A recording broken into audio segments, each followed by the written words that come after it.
For today's video, i-share ko sa inyo guys on how I reach 2,000 subscribers in just 20 days. But before that, please subscribe and click the notification bell for more videos.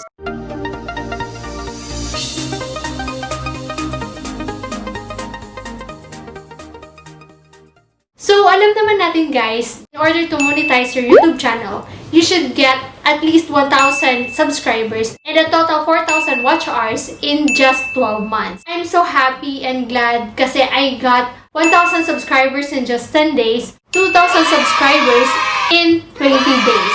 Please stay tuned and watch till end kasi yung lahat ng sasabihin ko at lahat ng i-share ko sa inyo guys are really effective. First, I shared my video to my family, relatives, and close friends. Kasi I got confidence from them because they are really supportive. They would even say, "Ate, your videos are so nice." Or, "Ate, can I share this to Facebook?" Ate, i-share ko sa mga friends ko din. So from that guys, I got subscribers from them and their friends too. So, yung sa start pa lang, dumami na agad yung subscribers ko. Second, I also shared my videos to my classmates, workmates, colleagues, and to the people I know. Flattering din kasi nga they also love my videos. They like it. And sinasabi pa din nila, I also want to make videos like what I'm doing. I'm so glad na they love my video. They would even say also na I will share this to my friends. So guys, I got another subscribers from them and their friends too. Third, I learned na meron palang sub to sub. So, I searched paano siya gawin. And guys, effective pala yung sub to sub. So what I did is I'm going to their YouTube channel and then I will watch the videos, I will like it, I will comment. Basta ginawa ko lang yung tatlong yun.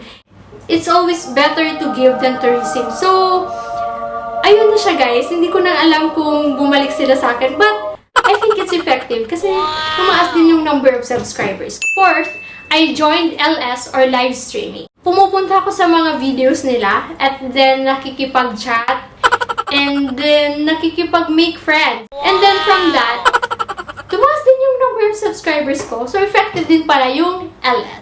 Fifth, I shared my videos to different platforms in social media like Twitter, Instagram, Messenger, and Facebook. And guys, grabe, napaka-effective yung Facebook.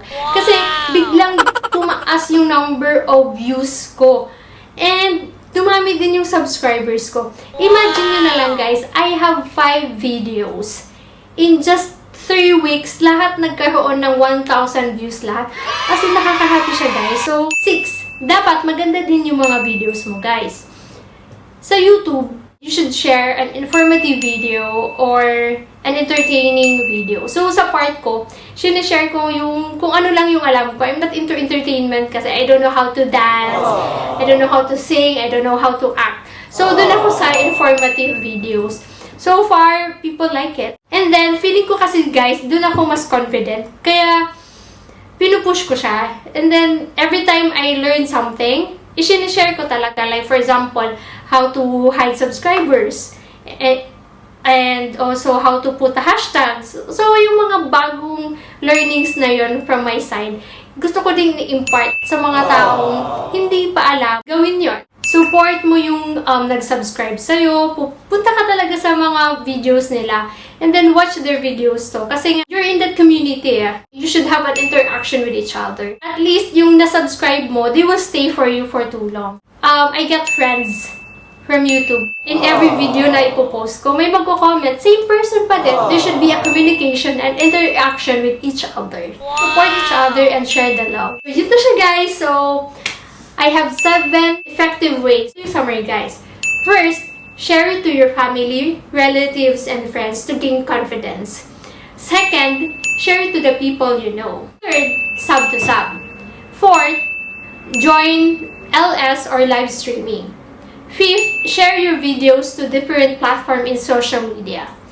Sixth, you should have a good content on your videos. And number 7, support and share the love to others. So, ayun na sa guys. Hope I have imparted my experience and knowledge to you.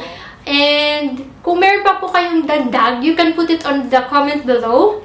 And of course, please don't forget to subscribe and like my YouTube channel. Thank you so much!